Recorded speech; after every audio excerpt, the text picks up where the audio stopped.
Buenas noches.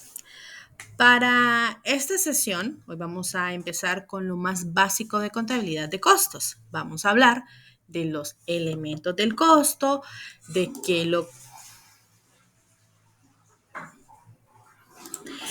lo conforma, esas principales descripciones que vamos a utilizar a lo largo de toda la clase y que se vuelven muy relevantes. Con especial énfasis en que vamos a separar los costos de los gastos.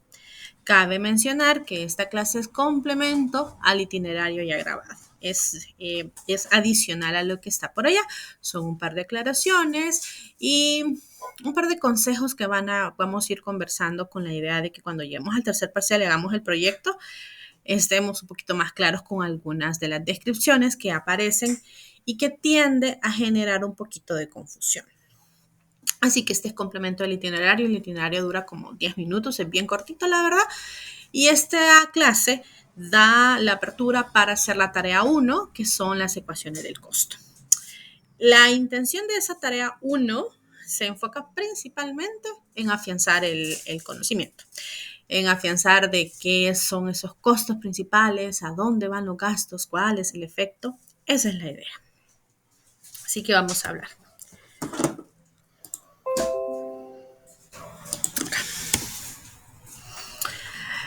Para cuando estemos hablando de contabilidad de costos, tenemos que pensar en que estamos fabricando un producto, en que tomamos un material, pasa un proceso de producción en el cual interviene recurso humano, más maquinaria, más herramientas, más procesos específicos y a veces especializados, y luego entregamos un producto final que es distinto a esa materia prima que adquirimos al inicio.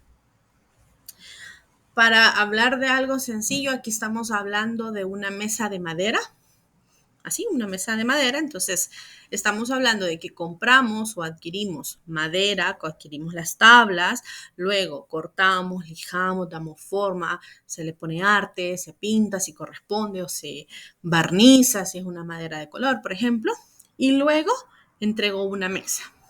Eso es lo que vamos a enfocarnos aquí durante toda la clase. Claro, en cada etapa de un proceso de producción van a intervenir diferentes productos y diferentes elementos. Vamos con el primero. El primer elemento, cuando se trata del costo de un producto, es el material. Pero hay materiales que, si estoy hablando de una mesa de madera, hay materiales como la madera. O sea, es básico, es lo principal que hay. Entonces, cuando ese material se identifica o es el que le da la cualidad al producto que estoy fabricando. Porque si es madera, perdón, si es una mesa de madera, pues el material principal es madera.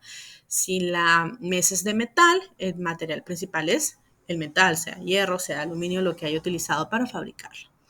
Cuando entonces un material se va a utilizar para fabricarlo y es lo primero que veo o es la principal cualidad, le decimos que es un material directo. Entonces, yo no puedo prescindir de la madera para hacer mesas de madera. No puedo. No puedo prescindir ni del hierro, aluminio o el metal que esté utilizando para hacer mesas de metal. No puedo prescindir de ello.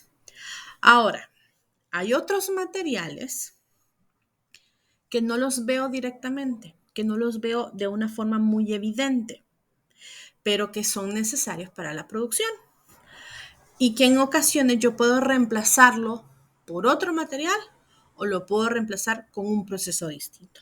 ¿A qué me refiero? Si sigo hablando de las dichosas mesas, yo puedo unir las patas a una superficie utilizando clavos, utilizando tornillos, pegamento o utilizando cortes especiales que lo que significa es un ensamble de las piezas. Y el hecho de que yo pueda unirla con diferentes técnicas o con diferentes materiales, entonces esos materiales se vuelven indirectos. Siguen siendo necesarios, siguen siendo importantes, pero puedo prescindir de ellos al cambiar de técnica, por ejemplo. Por ende, cuando estamos hablando de los materiales, estos podrán ser directos y podrán ser indirectos. Entonces, este es el primer elemento, los materiales. Luego, segundo elemento, mano de obra o el recurso humano que interviene en la producción. Si la mano de obra, si estoy regresando a las mismas mesas, esta mano de obra se encarga de cortar, lijar, pulir, no creo cómo se le llama cuando ponen arte en madera. O sea, esas personas intervienen sobre estos materiales, son los que lo transforman. Entonces, esa mano de obra es directa. No puedo prescindir de estas personas para crear una mesa. Las necesito.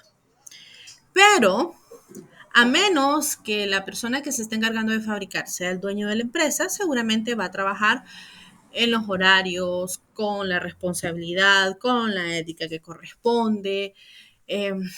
O si simplemente se ausente porque ese es el propietario y lo puede hacer o ese día no tiene mucha carga de trabajo. Pero en general, si nos vamos a una empresa grande que está produciendo en masa, no voy a contratar 300 empleados con la esperanza de que todos hagan el trabajo y todos lo hagan bien a la primera y que todos cumplan sus horarios y que no se pongan a platicar o que no eternicen en el baño, por ejemplo. Ese tipo de situaciones peculiares que todos conocemos. Entonces aquí intervienen, por ejemplo, los supervisores. Aquí interviene el gerente de producción, que es el que tiene la visión de cuánto hay que fabricar porque el de ventas dijo que había cierta meta. Entonces producción tiene que asegurarse de fabricar y entregar esos productos. Entonces, este personal que de alguna manera participa en la producción, pero no es el que está cortando, no es el que está lijando, sino que es el que supervisa, es el que ve el control de calidad, es el que dice, no, usted está haciendo el proceso mal, vamos a corregirlo, mire, tiene que empezar por este lado, luego girar para tal parte, y de aquí se va a aquella máquina y después regresa. Todo ese recurso humano, que sigue siendo mano de obra, pero en esas cualidades es mano de obra indirecta. Entonces, así como los materiales, yo puedo separarlos entre directo e indirecto, la mano de obra también puedo separarla entre directa e indirecta. Y notarán que hay un montón de flechas. Y esas flechas toman la mano de obra indirecta, los materiales indirectos y los acumula en algo llamado costos indirectos de fabricación. De manera implícita, posiblemente, en lo que estaba hablando de las maquinarias, usted se pregunta, entonces, ¿la maquinaria qué es? Porque si tengo una sierra, si tengo algo para cortar, si tengo algo para doblar, pues no es un material. No puede ser material indirecto porque no, la máquina no la veo ni la puedo reemplazar. Tampoco puede ser una persona a pesar de que la máquina esté operada por una persona. Tampoco es mano de obra. Entonces a eso se le llaman costos indirectos de fabricación. Estos costos estos otros costos de manufactura se acumulan aquí en costos indirectos de fabricación. ¿Y aquí qué tenemos? Bueno, esas máquinas, la depreciación de esas máquinas son costos indirectos de fabricación. El mantenimiento que corresponda, costo indirecto. La electricidad que necesite, porque necesito electricidad para esto, costo indirecto. Y es muy probable que yo no tenga ninguna maquinaria a la intemperie. O sea, no es posible esperar que esté a salvo bajo el sol, bajo la lluvia. No, tendré por lo menos una estructura adecuada para el peso, para la vibración, para el calor, para el ruido que pueda generar todas estas máquinas. Entonces también esa instalación, ese edificio o lo que haya construido para un equivalente que sea para poder mantener todo seguro del exterior, pueda tener en condiciones dignas a mis empleados. Entonces, la depreciación de esa fábrica, de esa instalación, de ese edificio, también es costo indirecto de fabricación. Por ende, la electricidad de esa fábrica, el agua de esa fábrica, lo que yo pague para telecomunicaciones, porque aunque digan, es fábrica, sí, pero en la fábrica necesito teléfono, necesito muy probable internet, necesito poder conectarme y poder comunicarme con otras áreas. Entonces, todos esos pagos adicionales de la fábrica también son costos indirectos de fabricación. Entonces, cuando estamos hablando de fabricar un producto, siempre vamos a pensar en esos tres elementos en contabilidad de costos. Venimos de dos contabilidades donde comprábamos y vendíamos y ya, no transformábamos, no hacíamos nada más que comprar, guardar y vender. Aquí, con cada parte que estemos pensando, tenemos que entender que se va a tratar de un material que pasa por un proceso y se transforma y queda algo completamente diferente o algo completamente nuevo. Esos son los tres elementos. Vamos a algo mucho más sencillo, que todos estamos en casa que todos en casa lo vemos. Cuando se cocina arroz, eso es como lo más básico e irrisorio. Cuando se cocina arroz, el material, estoy haciendo arroz, el material es el arroz. Ahí, ese es el material directo. Pero el arroz, si vamos a un arroz blanco sin mucha gracia, entonces decimos, bueno, por cada taza de arroz, 2 de agua. Eso es lo que se ha popularizado, que todos aprendimos. Entonces, el material indirecto sería el agua. ¿Con qué lo puedo reemplazar? Bueno, no voy a hacer un arroz completamente blanco. Voy a hacer un arroz que le voy a poner más cosas, que le voy a poner sazón. Entonces, lo quiero más dulce, le pongo jugo de naranja, por ejemplo. Lo quiero para postre, le pongo leche y hago un arroz con leche. Y empieza a hacer esa dinámica. Entonces, ya empieza a decir, bueno, si estoy haciendo un arroz que se va a acompañar con algo, puedo reemplazar el agua de acuerdo a la receta. Puedo o no puedo ponerle sal, puedo o no puedo ponerle consomé de pollo, cubito de pollo, lo que utilicen, es opcional. Entonces todo eso se convirtió en material indirecto. El arroz no se va a hacer por sí solo. Alguien tiene que tomar el arroz, servirlo en una olla, proceder a lavarlo, etc. Entonces, esa persona es la mano de obra. Y es mano de obra directa porque es la que está interviniendo en el proceso. Si en el proceso de aprendizaje usted tuvo a un familiar o a alguien más que simplemente iba a verificar cómo lo estaba haciendo, ese sería mano de obra indirecta. Simplemente está verificando que el proceso salga bien, pero no está interviniendo para nada en el proceso. Esa sería una mano de obra indirecta. Y así como el arroz no se hace por su cuenta, con las personas tampoco se hace por su cuenta con el resto de elementos. Que tengo una cacerola, una olla, una freidera, como le llame, esto va a costo indirecto de fabricación porque no va a servir solo para esa vez, va a servir para muchas cosas más. La estufa que esté utilizando, ya sea si es eléctrica, entonces la electricidad de esa estufa, si es una estufa de gas, entonces el chimbo de gas que esté utilizando. Todo eso es costos indirectos de fabricación. Entonces, cada vez que se fabrica, cada vez que se hace algo, usted perfectamente puede pensar en los tres elementos del costo de un producto. ¿A qué me refiero? A materiales, mano de obra y costos indirectos de fabricación. Y a partir de este momento, yo me ahorro palabras y ya no digo costos indirectos de fabricación. La abreviatura que se utilizará serán CIF, C-I-F, CIF. Entonces, muchas veces diremos materiales, mano de obra y CIF.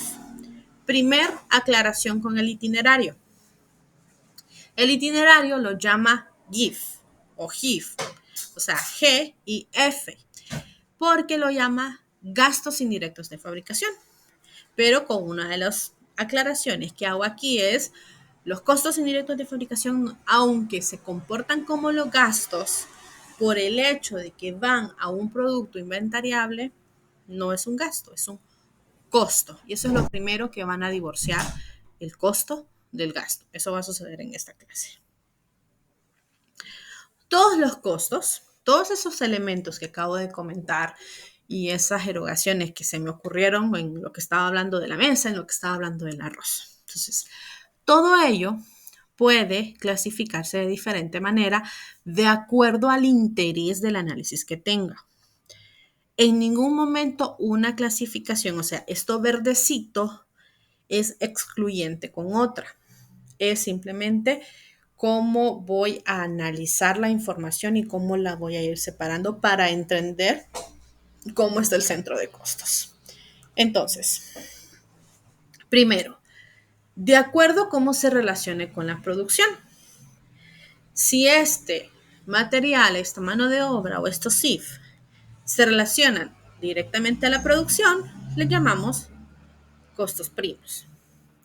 Pero si esto, mano de obra o SIF, o materiales, pero ahorita solo es mano de obra SIF, intervienen en la producción, pero en el proceso de transformación, entonces les decimos costo de conversión. Cuando vayamos a las ecuaciones del costo, vamos a ver estos detalles. ¿Qué es lo que pasa? ¿Por qué hago esta separación? En el primero quiero entender cuánto me cuesta lo que no puedo reemplazar. Así que si hago mesas de madera, no puedo reemplazar la madera. ¿Puedo cambiar el tipo de madera? Sí, pero las personas que sí saben de madera entenderán cuál es una madera de mayor calidad, entenderán cuál necesita mayor tiempo de curado o que implica un mantenimiento posterior una vez que entrego el producto. Entonces, para eso hago costos primos. Y el costo de conversión lo necesito para entender si estoy erogando más en comprar los materiales o estoy erogando más en transformar los materiales. Algo popular que se dice de las casas. Cuando se construye una casa, gasto más en la mano de obra que lo que gasto en los materiales. Y cuando hacemos esa separación, estamos pensando en estos términos. ¿En qué se relaciona la producción? ¿Es el elemento que estoy utilizando o es el medio para obtenerlo? Luego, en relación al volumen, ¿qué significa? Si yo fabrico, o sea, si la meta de producción es, el año pasado fabricamos 2,000 mesas, este año tenemos que fabricar 3,000 mesas, es decir, un incremento del 50%. Entonces yo necesito más madera para 3,000 mesas, no es que van a comprar la misma cantidad del año pasado. Así que si produzco más y automáticamente incrementa más esa erogación, ese costo es variable porque está directamente relacionado a la producción.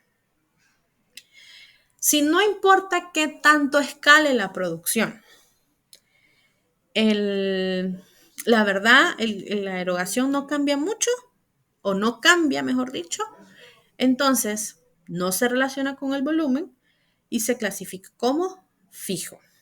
Veamos. Si yo quiero producir 50% más de mesas, muy probable yo necesite, uno, más recurso humano a nivel operativo para esa situación. Y probablemente diga, ok, los supervisores que tengo son suficientes. Incremento al personal operativo, o sea, el que está trabajando, pero no cambio los supervisores. Se quedan con lo mismo. Entonces, los operarios adicionales son variables y los supervisores son fijos. Pero si en el camino, y es lo que muy probable dirá, no cambio la cantidad de supervisores, no cambio el salario de los supervisores, pero muy probable yo necesito que el supervisor se quede más horas y le voy a reconocer horas extras, le voy a reconocer los costos por quedarse más tarde. Entonces, eso se convierte en mixto. Entonces, no cambia directamente con la producción, pero en este momento sí se aprecia un leve incremento en lo que antes yo consideraba completamente fijo. Y ahí es cuando lo definimos como mixto. Otro costo mixto que todos tenemos en casa es, por ejemplo, el recibo de la luz. O si todavía tienen un Dutel, pues el recibo del teléfono. El recibo de la luz, si ustedes se fijan, les dice alumbrado público, no me acuerdo qué otra cosa, y hay una tarifa. Y esa tarifa siempre es la misma. Y luego dice tantos kilovatios consumidos, por tanto, y esa es una porción variable. Entre más consume, o sea, la mayoría de casas consumimos más electricidad ahorita en diciembre por ponernos creativos a decorar. Entonces, esa porción se incrementó. Entonces, ese es otro ejemplo de un costo mixto. Hay una porción fija, que en este caso es el alumbrado público y derecho de no sé qué, y la porción variable es el consumo de los kilovatios que usted tuvo en casa. Luego, si estas erogaciones, ¿cómo se asocian a ese producto? ¿Cómo se asocian al costo? Lo asocio directamente porque lo veo, porque es el elemento principal, es directo. No lo puedo asociar directamente, pero sé que interviene, sé que participa, sé que de cierta manera lo necesito. Entonces, esto es indirecto. De ahí, ¿dónde incurrieron? Puede ser los departamentos de producción y los departamentos de servicio. Aquí no piensen en un negocio pequeñito. Aquí no piensen en el que tiene una carpintería en su casa. Aquí piensen ya en una empresa grande. Cuando le digo grandes, por ejemplo, una cementera, eh, cualquier otra que fabrique algo en masa. Ese tipo de industria tiene unos departamentos de producción y en paralelo un departamento que popularmente lo llamamos mantenimiento, pero cuando se trata de producción es bien específico para la producción. Y ellos son de servicios y ellos tienen la tarea exclusiva de darle mantenimiento a las máquinas, de estar revisando el sistema de ventilación, de estar revisando la humedad, la temperatura, porque los ingenieros lo saben muy bien cómo puede afectar la temperatura y la humedad en una instalación. Es sumamente drástico el efecto. Así que hay personal dedicado exclusivamente a esto. Generalmente está asociado a las empresas más grandes. Por ejemplo, hay un departamento allá por el segundo parcial, vamos a hablar mucho de calderas, pero hay veces se tiene un departamento exclusivo del manejo de la energía eléctrica o del fluido eléctrico, de donde sea que provenga. Si viene del viento, si viene, o sea, si viene de manera eólica, si viene por paneles solares o si viene realmente conectado al ENE y es estrictamente eh, proveído por, en este caso, la estatal. Hay hay un departamento que se encarga del flujo de la energía, porque dependiendo de la máquina que esté funcionando, ese es el flujo que se tiene que mandar. Y ellos se encargan exclusivamente de eso. Entonces, piensen en ese tipo de empresas, o sea, en esas cosas gigantes que van a estar trabajando 2.000 personas en fábrica, pero van a tener mínimo 50 personas encargadas de cuidar esa fábrica. Y esas personas no son las mismas que las que le están dando mantenimiento a las computadoras en la oficina, que están revisando las cajas registradoras en tienda, que son las que se encargan de ver los anaqueles o los mostradores. Esas personas son distintas. Las que están allá en tienda, en oficina, se calificarán como gastos. Y luego, todas las erogaciones de una empresa, aquí ya no solo estoy hablando del costo del producto, aquí ya estoy hablando de toda la empresa. Dependiendo de su labor y dependiendo en qué etapa de la empresa esté, pueden ser manufactura, que esté estrictamente la fábrica, mercadeo, que nosotros lo conoceremos como gastos de venta, y administrativo, que lo conoceremos como gastos de administración.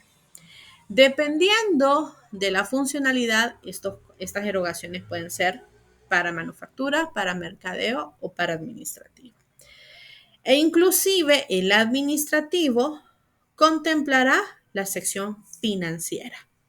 Aquí en el administrativo tengo a mi contador, tengo a mi financista, tengo a ese gerente que se encarga de pedir el financiamiento y que hacen los análisis de cuánto me va a costar, ya sea emitir bonos, ya sea emitir nuevas acciones. Hola,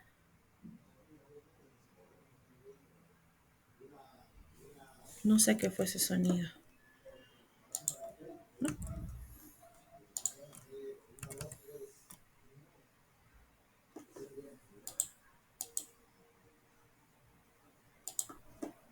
Ok, no sé qué fue ese sonido. Creo que solo fue que alguien activó y se desactivó. Entonces, en el administrativo también está ese segmento financiero, pero con la peculiaridad de que cuando vamos a los registros, pues la parte financiera es financiera. Hola,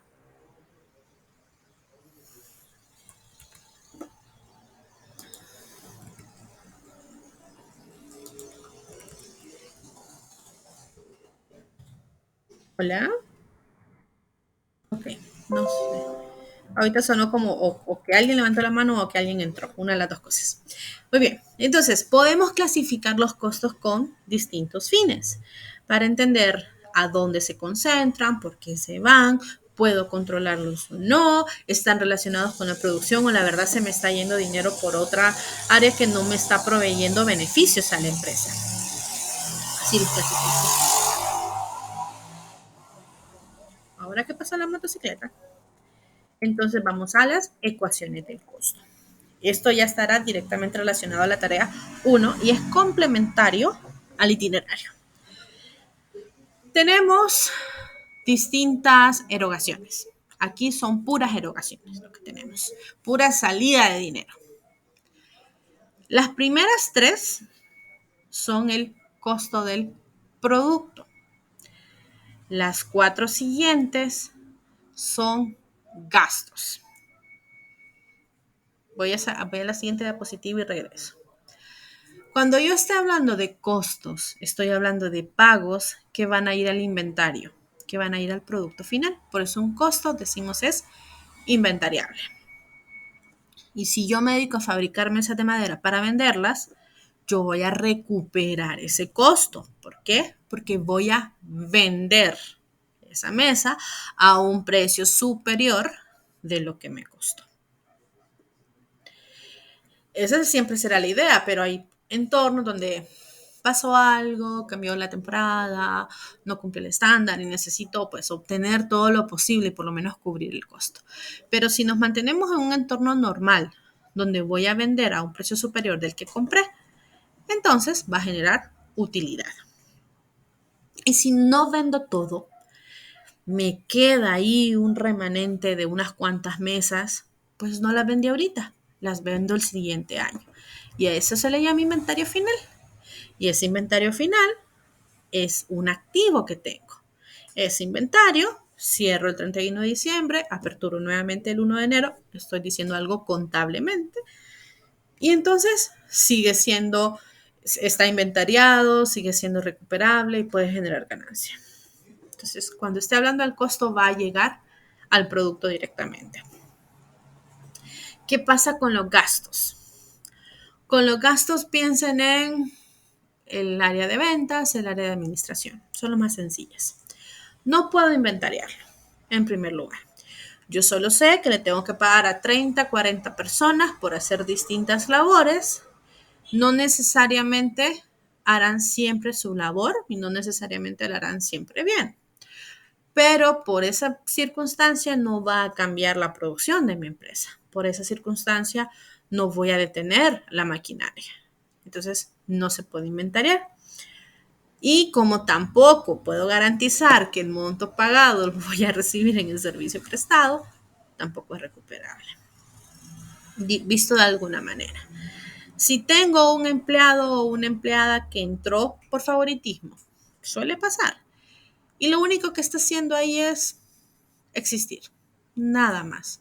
No está prestando servicios, no está ayudando con clientes, no está ayudando con proveedores, ni siquiera está jalando sillas. Pues ese es un pago del cual no recibí ningún beneficio. Es no recuperable. Entonces, no lo puedo recuperar, no lo puedo inventariar, se convierte en un gasto. Y cada vez que sucede este evento, pues allá se va a desaparecer en estado de resultados. Por ende, tampoco me va a generar una utilidad. Siempre me va a generar una pérdida. Y si por ese salario pagado, por ejemplo, fue un servicio bien prestado, que bueno, fue productivo, pero si fue un servicio mal prestado, será una pérdida. Imagínense que eh, se fueron de viaje un mes y dijeron, ok, aquí por lo menos la luz me va a salir barata porque no va a haber nada encendido. Pero no notó que dejó un par de lámparas encendidas y no tenía de los focos que ahora estamos usando, sino que tenía los focos amarillos. Bueno, entonces el recibo de la luz no necesariamente bajó porque la casa siguió consumiendo o dejó algo encendido y siguió funcionando y siguió consumiendo energía. ¿Usted recibe el servicio? Si le preguntan en el sí, porque le pasó energía. pero ¿realmente usted utilizó esa luz? ¿Realmente usted la necesitaba encendida a las 24 horas? Ay, yo sé, más de uno dirá, sí, Lig, es que lo dejamos encendido por seguridad. Ok, esa ya es otra perspectiva. Pero digamos la que no.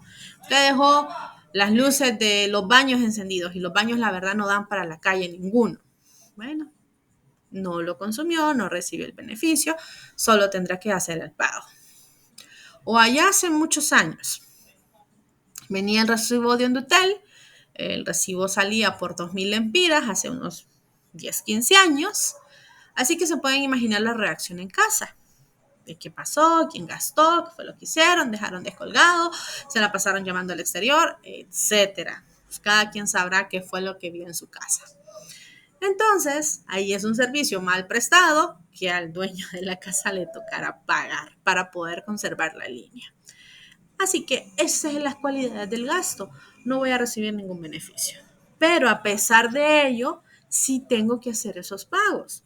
¿Por qué? Porque necesito gente que reciba su salario para servirme de enlace con los proveedores, conseguirme los mejores, conseguirme descuentos, conseguirme entregas inmediatas. Necesito a alguien que se encargue de los clientes. Necesito que lo asesore, le venda, lo aconseje y le preste servicios adicionales o mantenimiento a lo que él compró el cliente. Necesito esas personas. No puedo prescindir de ellos. Sin embargo, no puedo ver el beneficio directamente, pero siguen siendo necesarios. Entonces, teniendo en mente costo y gasto, me regreso a las ecuaciones del costo. Dependiendo cómo esté analizando, y por eso les decía, no son excluyentes las maneras en que yo pueda clasificar el costo, se aplica aquí en las ecuaciones. Y me concentro en el costo. Material directo más mano de obra directa se le llama costos primos. ¿Se acuerdan de la primera clasificación? Pero la mano de obra directa más costos indirectos de fabricación le llamamos costo de conversión. Y en ningún momento esta ecuación estoy diciendo que estoy registrando de esa manera. No, lo que estoy haciendo es que todos estos registros, todas estas erogaciones, las puedo agrupar de diferente manera para el análisis que necesite. Por ende, sumar material directo, mano de obra directa y costos indirectos de fabricación, sumar los tres elementos del costo, se convierte en el costo de producción. Permítanme, voy a ir a cerrar una puerta.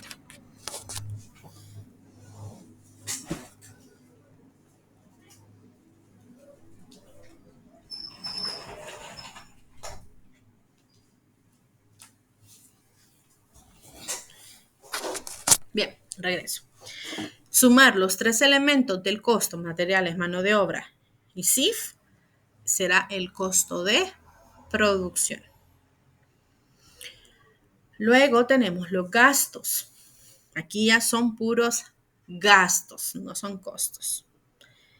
Gastos de venta más gastos de administración son los gastos de operación.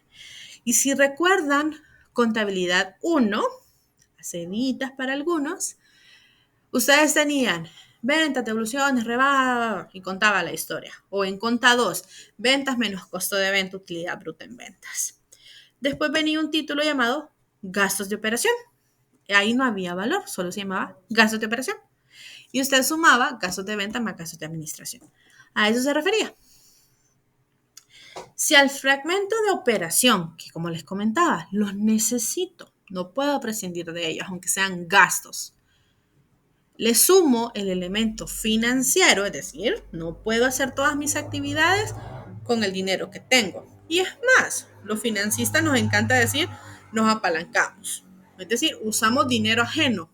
Conservo el mío para inversiones, conservo el mío para activos líquidos y pedí un préstamo para no arriesgar mi dinero.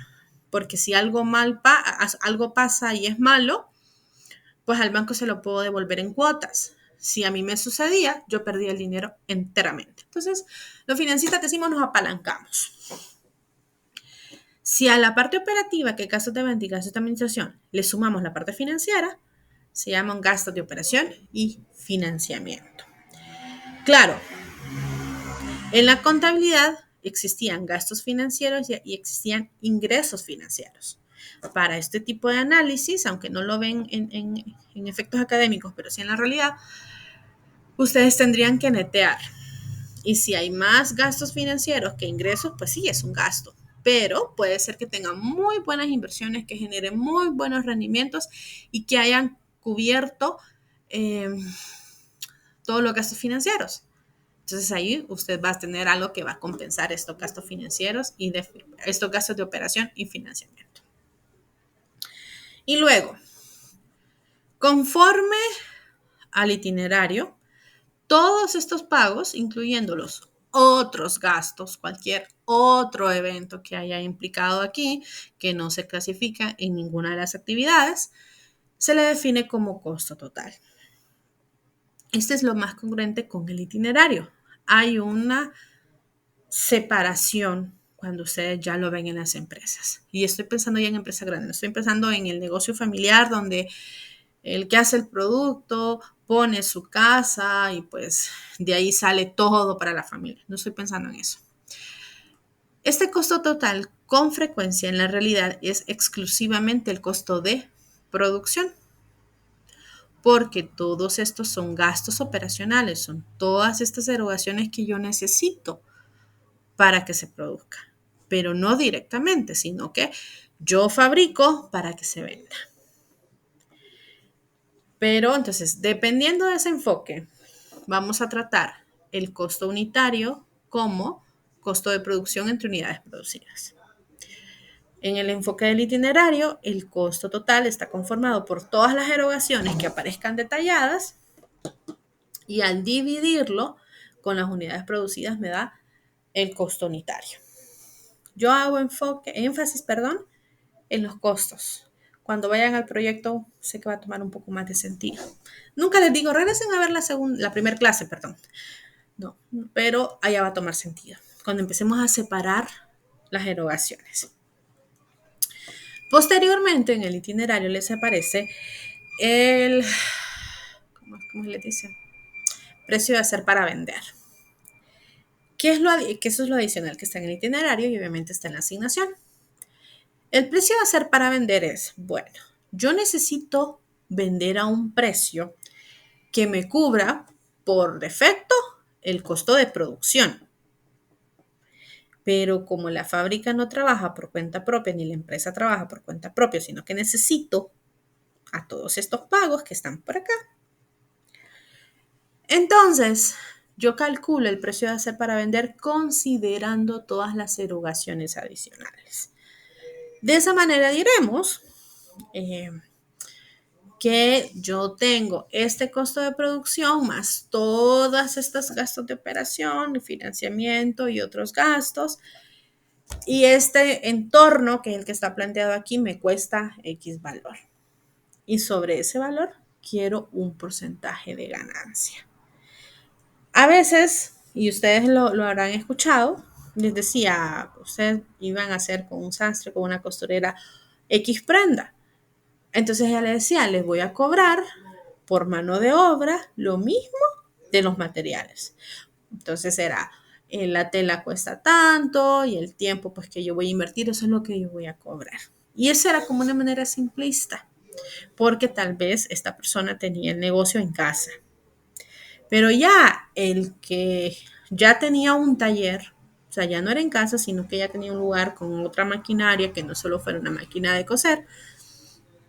Entonces él ya decía, bueno, si le hago pantalones, está el precio. Si hago faldas, está el precio. Si hago saco, está el precio. Porque ya decía, yo ya sé cuánto invierto en tiempo, ya sé cuánto invierto en cada una de las máquinas, ya tengo una noción de cuánto necesito de los materiales indirectos y el precio era dado uno con la tela y otro precio era si usted traía la tela. Entonces es como, no le voy a cobrar los materiales, pero solo por fabricarle con la tela que usted me entregó será tanto. Así es como se suele trabajar. Entonces, el enfoque que tiene el itinerario es este. Se toman todas las erogaciones y se divide entre las unidades para obtener un costo unitario pensado en todos los pagos adicionales. véanlo de esta manera. Cuando usted compra ciertas cosas de marcas, por ejemplo, ¿cuánto cuesta en el punto de entrada en Honduras, por ejemplo? ¿Cuánto costaría en fábrica? Contra cuánto pues cuesta esa misma prenda puesta en un centro comercial. Entre más caro sea el centro comercial, muy probable esa prenda va a ser más cara por el simple hecho de, bueno, aquí tengo que pagar más. Y si es muy caro el centro comercial, quiere decir que las personas que voy a tener que ir van a tener que vestir, van a tener que estar preparados para estar en un ambiente como el del público que va a llegar. Entonces no quiero que se me sientan desubicados, entonces van a pasar un proceso de entrenamiento y con muchas empresas dan esas como cursos de etiqueta, que es como uno para que encaje, para que esté bien aquí, pueda comunicarse y no se vaya a sentir excluido o pueda hablar con propiedad. Eso es lo que se busca. Entonces ahí va haciendo que todos estos gastos vayan para arriba. Y esto hará que los costos vayan para arriba y el producto muy probable lo voy a vender más caro. Entonces estarán algunos que dirán, bueno, me sale mejor irme al lugar de origen, al punto de entrada, a la fábrica, etcétera. Pero luego, cuando usted piensa en eso, tiene que pensar en, ¿dónde está la fábrica? ¿Tendrá que tomar mucho tiempo si se va en transporte público? ¿O mucha gasolina si usted se va en su carro? Pero además de la gasolina, si la fábrica está metida en una zona que está diseñada para industria, entonces está diseñada para camiones, rastras, no para un turismo, por ejemplo, un carro turismo. Entonces, ¿qué más va a sufrir su carro? Y ahí uno dice, no, me sale más barato ir a comprarlo caro en el centro comercial X en lugar de ir a buscarlo en el punto de fábrica, aunque me salga más barato. Si estamos pensando en una pieza, ¿verdad? Ya si están pensando en reventa, es muy probable que esté dispuesto a ir a meterse allá con la intención de ahorrarse. Así que la primera tarea, solo quiero mostrar algo. Mm, mm.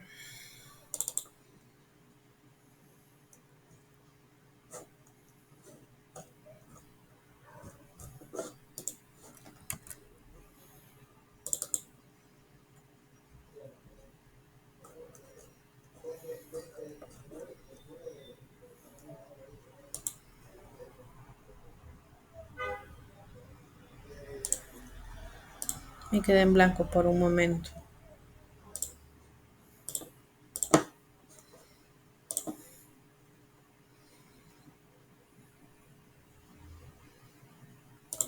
Ahí. Así que la tarea de ecuaciones del costo muestra una, un detalle de erogaciones, así como está aquí,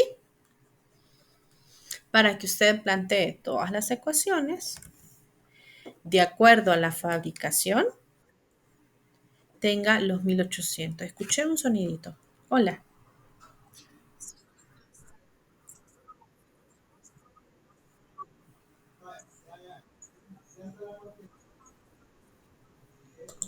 Eh, este, este, este está publicado. Sí, está publicado. Sí, porque eso es lo que sigue.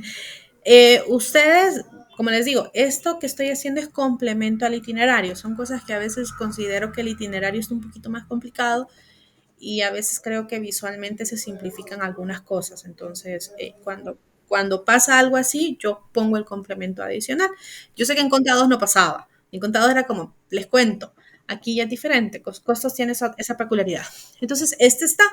Ustedes verán el itinerario, ustedes podrán hacer el planteamiento del itinerario, que es una especie de tablita aquí, y que en otra tablita usted va diciendo, y costo primo es más tal cosa, costo de conversión es más tal cosa, más tal cosa, costo de producción es el de arriba, más tal cosa. Podrá hacerlo así. O otros deciden hacer este esquema. Pongo todas estas erogaciones así y empiezo a hacer la suma. Y la van mandando para allá. Ahora, hay un asunto que le genera confusión y por eso no profundizo tanto en el precio de hacer para vender, porque no puedo estar sobre la grabación que ustedes tienen. Hay una mezcla que hace el precio de hacer para vender donde hacen una especie de recálculo del costo con las unidades que vendieron, como si de alguna manera perdieran todo lo que no se vendió. Y por eso hice esta aclaración. Lo que no se vende acá es inventario final, o sea, se recupera. Entonces, en la premisa, ustedes siempre va a tomar o al menos en la recomendación que les hago, tomen todos los costos, sumen el porcentaje de utilidad y va a tener el precio. Entonces, de esa manera, porque lo he notado muchos que hacen esa mezcla y creo que es que hay un punto del itinerario que les da vuelta. Entonces, si aquí da como 60.000 empiras, voy a decir un número X. A esos 60.000 empiras, súmele el 75%, divídalo entre las 1.800. ¿Cuál va a ser la idea? Que cuando usted venda estas 1.650, usted va a vender 1.650 por 300 lempiras y va a ser un monto superior al costo. Porque la premisa es que si yo estoy poniéndole casi el doble de todas mis erogaciones, con la mitad que yo venda, yo ya he cubierto todos mis costos. Esa es la dinámica. Entonces, sí noté esa parte en lo que ya llevo dando costos varias veces, que hay un enredito por ahí que eh, no queda claro. Entonces le digo, no hago énfasis ahí porque cuando vayan al proyecto y cuando realmente tienen que tomar la decisión de ¿y a cuánto lo venden? La verdad no es así de sencillo. Cuando usted decide ese precio, tiene que tomar en cuenta, por ejemplo, su entorno. Aquí yo sé que el aumento de costos es que tengo de todas las carreras. Entonces, por ejemplo, aquí marketing dice, no, no, no, es que cómo vas a poner un precio así si tu competencia lo vende por tanto. Entonces, tenés que quedarte dentro y empezar a sacrificar otras comodidades en la empresa, por ejemplo. El auditor, el que son los de contaduría, decimos es tanto sobre el costo y ya, a mí no me interesa lo que diga el entorno, por ejemplo, y son discrepancias muy alejadas, pero que cuando ya lo ponemos en realidad, nos damos cuenta que sí, tengo que tomar el expertise del mercadotecnia, tengo que tomar el expertise de ingeniería que va a decir, aunque ustedes quieran sacrificar en maquinarias, eso no es posible. Usted necesita esta máquina sí o sí. Entonces, es multidisciplinario. Sé que en este punto ya han hecho más de una empresa, ya han tenido más de una vez estas discusiones, pero créanme que se vuelven cada vez más intensas cuando realmente estamos jugando con dinero. Cuando ya sea dinero de terceros o dinero propio. Y cuando es propio, se pelea como leones, como tigres, o sea, se pelea, pero es parte del proceso. Entonces, también cuando empiezan a emprender algún negocio y toman esa idea, es que ya nos peleamos porque no nos pusimos de acuerdo. Pues la verdad van por buen camino, porque quiere decir que hay diferentes opiniones y que es momento de sentarse a analizar, estudiar, investigar más a veces. Eso es completamente normal. Ok, esto fue eh, ecuaciones del costo. Ya está puesta a disposición la tarea 1 y para confirmar, porque lo que no sé es si está habilitado, sí sé que está cargado. Sí, aquí está. Ya está confirmado. Es que si les doy el ejemplo no ven el itinerario. Por esa razón doy el ejemplo. Solo porque sí. Ahora le aseguro que sí, pero es eso, porque no ven el itinerario. Eso sí es algo que pasa en contabilidad de costos. Cuando yo hago todo, no ven el itinerario, entonces hay una labor previa que se hizo y que no puedo dejar detrás el trabajo que en este caso hizo mi colega Graciela. Por eso, sí.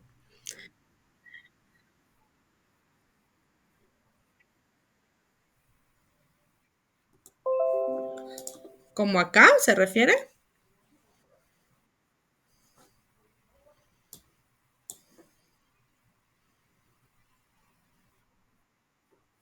¿Como acá?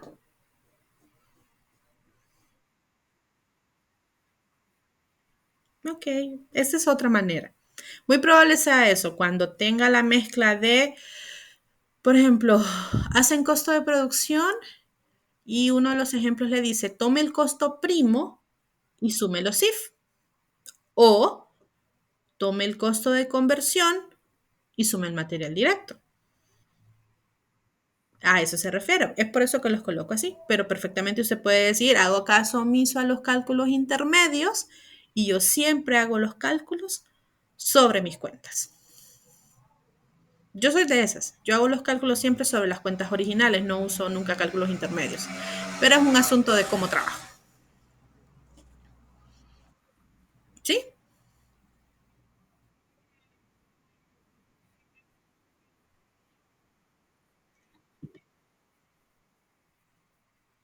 No, no, no, espérame. El costo total abarca todas las erogaciones. En dado caso, al costo de producción le sumaría todos los gastos. O, creo que el itinerario se lo dice, el costo de producción le suma los de operación y financiamiento más otros gastos para obtener el costo total. Creo que esa es la ruta que les pone y por eso se siente larga. Pero véanlo de esta manera, es la suma de todo. Eso sí, en este contexto no se resta nada. La única manera que se resta, aunque no está en la tarea, pero sí es un estilo de auditoría de finanzas, es decir, mire, usted tiene el costo de producción y tiene el costo de conversión. Determine el material directo considerando estos dos y determine que el costo de conversión se separa 60% mano de obra directa, 40 CIF. Tranquilos, eso no lo hacemos en términos académicos, pero nos encanta para efectos de desarrollar el pensamiento crítico. Pero no va a pasar aquí, ¿ok? Aquí simplemente es lista de cuentas y van sumando. Y tal vez esto les sirve en complemento con el itinerario.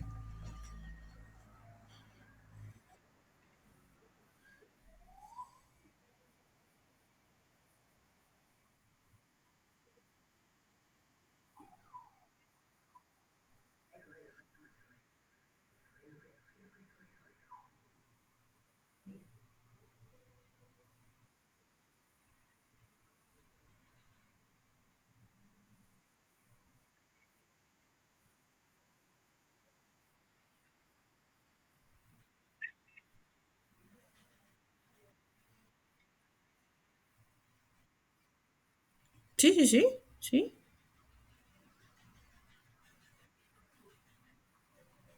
sí. Pues digamos que para efectos prácticos tendría una lista así, una lista adicional con los números y luego solo sumas.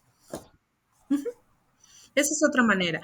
No está escrito la forma en que se resuelve, ¿ok? Eso sí, son puras fórmulas. Entonces, incluso, am, no sé si lo hicieron en Conta uno, pero en Conta uno cuando aprendemos el estado de resultados, aprendemos un montón de ecuaciones.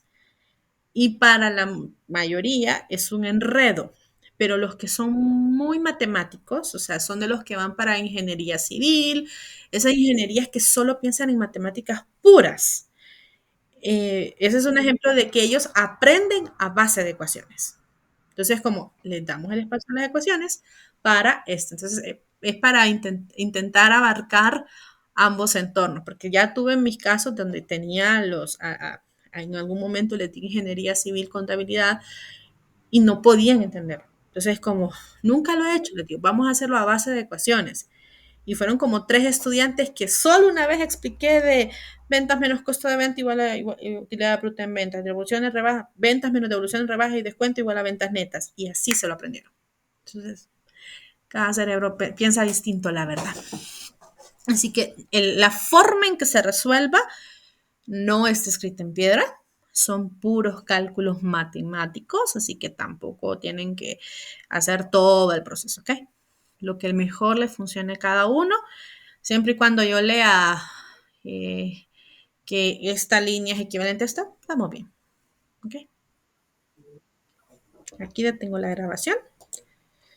Feliz noche.